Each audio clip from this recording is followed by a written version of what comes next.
લાડુ વધુ લાડુ પોતાની થાળીમાંથી પૂરા થાય આપણે જોઈ રહ્યા છીએ સ્પર્ધકમાં સિનિયર વજુભાઈ હેરપરા પણ ખૂબ જ હું જ્યોતિષ માકડ સિનિયર સિટીઝન મંડળનો પ્રમુખ।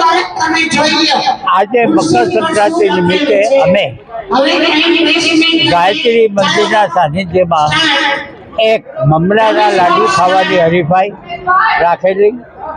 આ ઉપરાંત બીજી રમત ગમત પણ રાખેલી છે।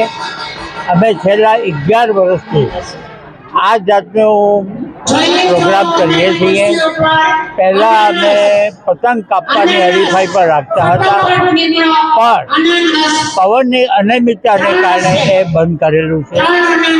આ મમરા લાડુ ખાવાની હરીફાઈમાં લગભગ 50 જેટલા પુરુષો અને 20 જેટલી સ્ત્રીઓએ ભાગ લીધેલો।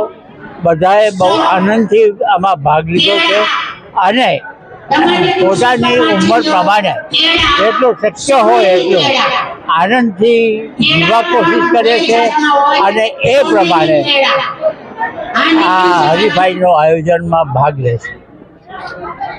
हेलो, चंद्रिका मेहता। हूँ सीनियर सिटीजन मंडल सभ्य छूँ और दर वर्षे अमारे आ रीते उत्तरायण दिवसे लाडू खावानी स्पर्धा राखे छे।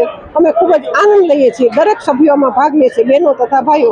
आज रोज मैं 8.5 लाडू खाधा और मारो पहलो नंबर आवेलो छे।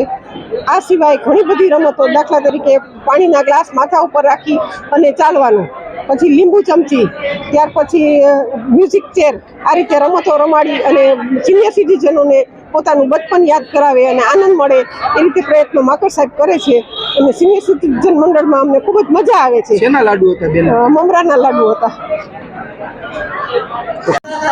મારું નામ જયંતિભાઈ શંભુભાઈ કાનાણી। આજે સિનિયર સિટીઝન મિટિંગની હરીફાઈમાં મમરાના લાડુની હરીફાઈમાં મેં 2 રાઉન્ડમાં 12 લાડુ ખાધા। કેવું લાગે છે? આમ ખાવાની કેવી પ્રેક્ટિસ છે? કઈ રીતે કેવું લાગે છે? બહુ સરસ લાગે, ખાવાની પ્રેક્ટિસ સરસ છે। પહેલાં અમે ગામડામાં રહેતા એટલે ખાવાની પ્રેક્ટિસ પહેલેથી સારી હતી। અત્યારે આવડી ઉંમરે આ સ્પર્ધા યોજાય, કેવું લાગે? બહુ સરસ લાગે, બહુ મજા જ આવે છે, મજા જ આવે છે। મારું નામ અર્જુનભાઈ કે જાવા। હું દર વર્ષમાં લાડુના હરીફાઈમાં પહેલો નંબર આવું છું દર વર્ષ। અને બરાબર છે। હાલમાં પહેલા રાઉન્ડમાં 9 લાડુ ખાધા, બીજા રાઉન્ડમાં 4.5 લાડુ। શું લાગે છે સ્પર્ધામાં ભાગ લઈ? આ જે હરીફાઈ રાખી છે બહુ સરસ કહેવાય અને આવી દર વર્ષે રાખે એવી અમે શું। મારું નામ નારાયણભાઈ માલવિયા, મુકામ મોટી મોણપરી, હાલ જુનાગઢ। અને માકડ સાહેબના નેજા હેઠળ જાતની હરીફાઈઓમાં એક મમરાના લાડુની સ્પર્ધા થાય છે। એમાં જુદા 1 થી 3 નંબર આપવામાં આવે છે, જેમાં મેં પહેલો નંબર પ્રાપ્ત કરેલો છે। અને આ રીતે મનોરંજન જાતના માકડ સાહેબના નેજા હેઠળ થાય છે અને ખૂબ સિનિયર સિટીઝનો જુનાગઢના બહુ ખૂબ આનંદ માણે છે। એમાં અમે સહભાગી થઈએ છીએ।